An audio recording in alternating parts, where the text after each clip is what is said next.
Oh God. Oh, hello there. It feels so imposing every time we hear it, doesn't it? Oh yes. It's Okay, a little well, how about we threatening. take a big.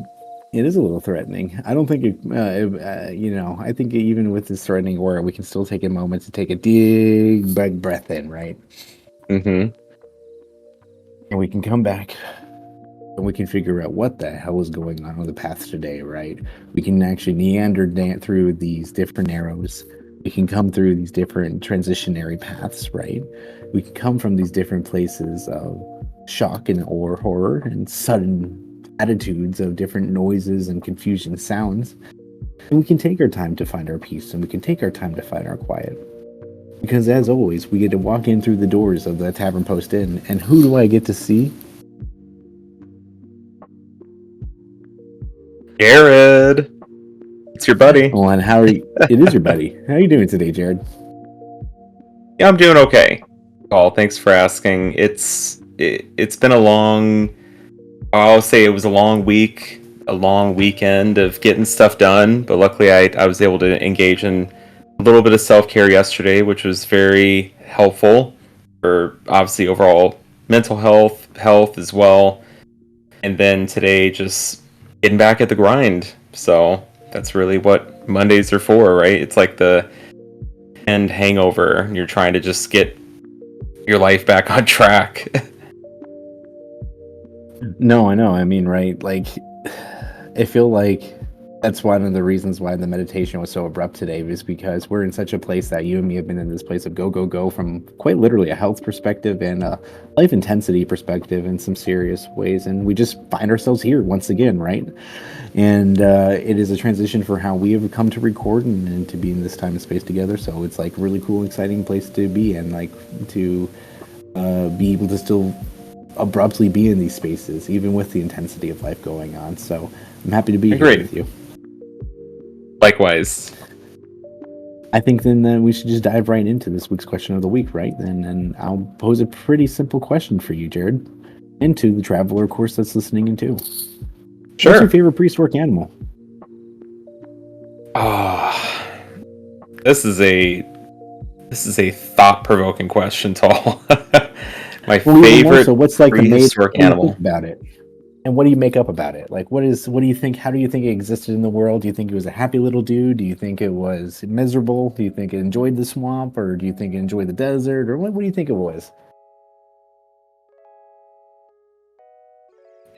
I think I'm going to have to go with the whatever the first like land tetrapod was, or that first transitional species out of the water, because I think that time between having all Literally the aquatic swamp. species of life to having these expansive almost like transitional regions into themselves where it kind of, I guess, hold life along, or kind of influence life to start to adapt to more drier conditions outside the water, starting to develop lungs, breathe air, to fully committing to the land and just completely saying, well, why do we need to be in the water, right? Let's just go be just go be on the Yeah. land. And I thought it was a very interesting time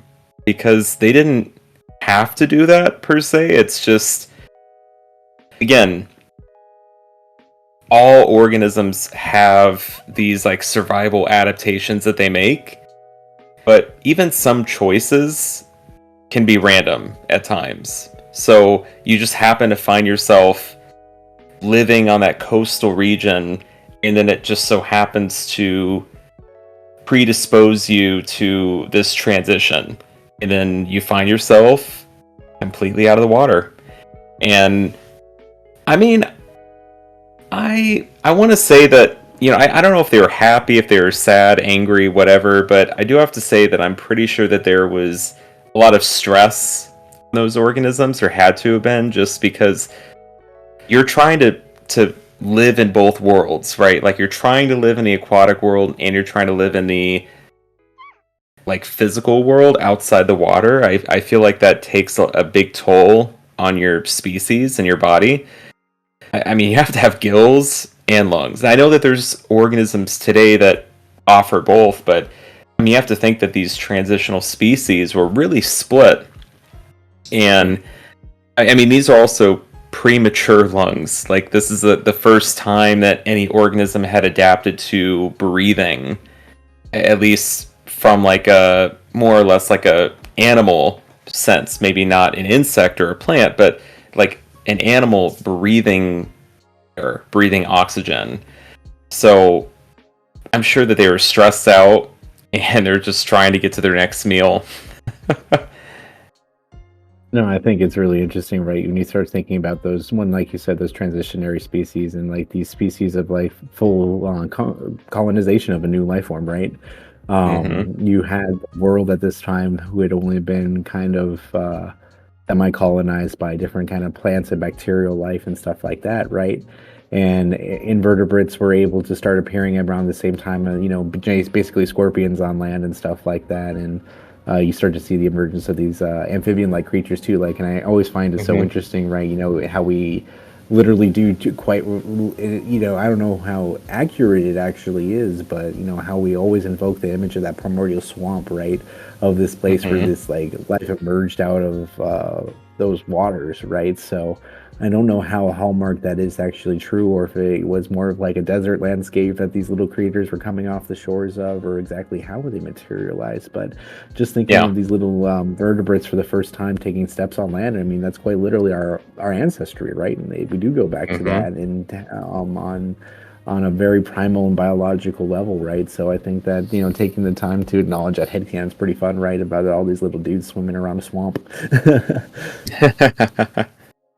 Indeed. What's yours, Tall? I think that my one is kind of while you take this very rational approach to it, right, and take it very ordered, like, oh, this is this really cool luminary transitional species, right? I take a kind of a different approach to it, where I like to go into the alternative and revisionist side of what history could be. And so I like to go into some conspiracy with my historical animal perspective. So I like to think that Gigantopithecus, right? The giant apes that used to live across Southeast Asia, to our knowledge, and everything like that, right? Are the predecessors of what would evolve into Bigfoot, essentially, right? Is my opinion on it. And these giant apes and everything's evolved in ways that evolved wild magic and everything like that, and we're able to evolve into different type of natural sciences, along with our industrialization and everything like that, just in an ancient time. And these are the original progenesis of who went into the hollow earth and everything like that. You know, we see this coming out in Godzilla versus King Kong, you know, and everything like that. And the new one where they now team up to face off of these other giant apes that are in the hollow earth and everything like that. So I really think that, you know, during World War II, this is what the Nazis were really after, going into Antarctica and everything like that, and what they were really trying to pursue when they were trying to investigate the Himalayas and the Yeti and all their weird esoteric stuff, right? You know, so I love this weird potential through line of weird revisionist history of this natural and pretty sacred creature into some traditions, right? Being taken as this weird through line through this potential all insane conspiratorial lens of this other potential hollow earth and like insane magnitude of what life could be and everything like that. I think is also really interesting because it's one of those creatures, right, that we only have such very little skeletal evidence of. I think we only have like a few molars that have been discovered in a couple of caves in China, in some of, I believe, somewhere else in Southeast Asia too as well. So it's one of those things that we know so little about it, but we just know it was massive, and it was like the biggest version of like what an ape, which is again our direct ancestry, like we kind of touched on there, that we've had, right? So I think that it's this insane mega creature, right? That like there's so much room for being like, no, this is the creature that is literally the guardian between worlds and gateways, and like Mothman's homie, right? You know, and it's this other like humanoid race that is this little bit more maybe with it than our divide from Eden, right? You know, what was the divorce? They went in and we went out, and now they want in, right? So I like having this, like, even though again none of that's accurate, right? It was this beautiful creature that lived in a part of the world with growing hominids. I like to think of it like these fun little like insane revisionists, like what could this be? What is the truth? Reptilian people thing of it, you know? An alternate history. An alternate history of Gigantopithecus blackie, brought to you by Tall the Journeyed. I love it. That was a really compelling story. Well, thank you. I appreciate that. I think that there's some room for some really good fiction in that for sure. But thank you for taking the time to join us here today, man. Anything else you'd like to say? I just have to say that I can envision you up by like a whiteboard with like a bunch of pictures and evidence with those like connected by those like red strings, and you're just standing up there like pointing at it. Like I figured it It's out. out there. It's there for you to know.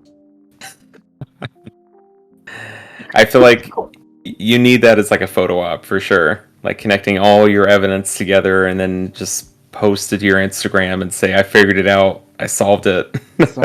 At some point in the descent, there'll be some madness of some photo op, of course. That's only the natural thing. You have to document the process. Absolutely. So it's the creative process, travelers. So That's what you want to call it. That's one way to describe it. but yeah, I mean, no, I appreciate your story. Your perspective was excellent. I know I don't offer any interesting alternate history canon because it wouldn't even make sense if my creature was like the founder of Atlantis, because we're talking about creatures that existed hundreds of millions of years ago. Like that doesn't make any sense. But I What if they mean, invented like mud calculus? they could have. It could have just been lost to all. Like, what if they were the first things to understand calculus, and it took all the way to get to Isaac Newton to rediscover it? Maybe they're the ones that were first tapping into our resources, like Yeah, underground. like they understood that they had to become the fossil fuel. Mm-hmm. Yeah, exactly. Say that they dug a lot of caves and then they let themselves decompose, left all their buried, for us. left all their dead bodies down there for one day to tap in that potential, thinking it would be them, but it was actually their descendants, hundreds of millions of years ago, that did that. So, very, Like, very interesting. Sacrifice ourselves now for some weird hairless beach ape later on. Yeah, I'll pass. But at least there's a very good in-universe explanation for why those transitional species came out of the water. The moon. It was so close to the early primordial Earth that it created these extremely large tidal zones. And it's in those tidal zones that these creatures came to be. We lived in a world of extremes, and that's something that we really do forget to understand. Like, that primordial swamp was not a place of calm. Mm-mm.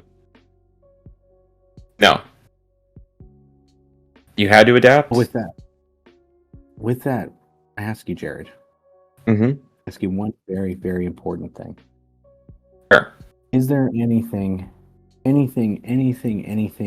at all that would stop you, if you were in that transitional species, from taking those steps onto land?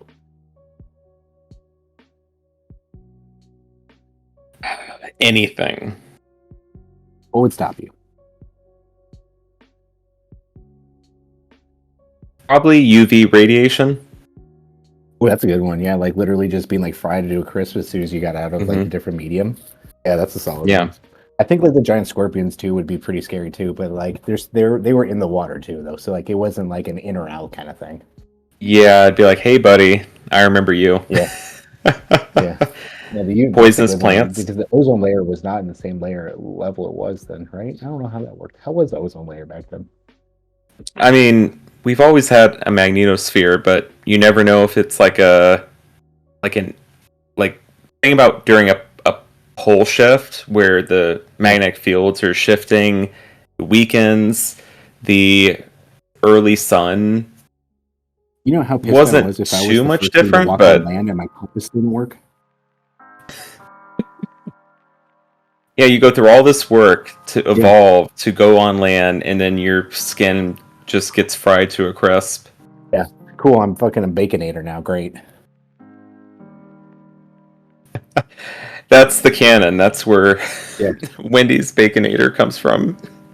The Wendy's Baconator, the original amphibian. Oh, that could be a movie. Explains all of Wendy's lore. We're coming up with the headcanon for Wendy's. We're off the rails here, my friend. Yeah, we definitely are.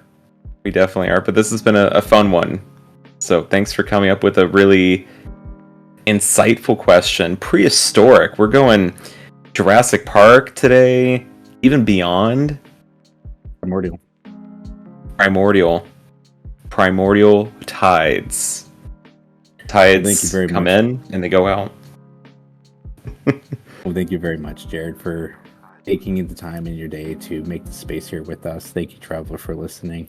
And as always, think about what is your favorite prehistoric animal and what your headcanon is about it, because goddamn it, you are enough. Namaste.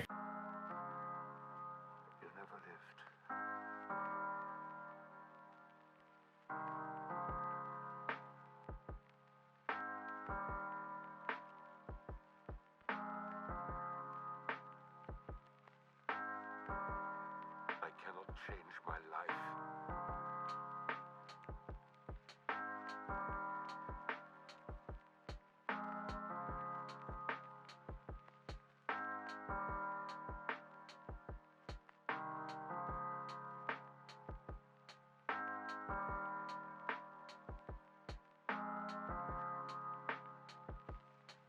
Perhaps I could give you a gift.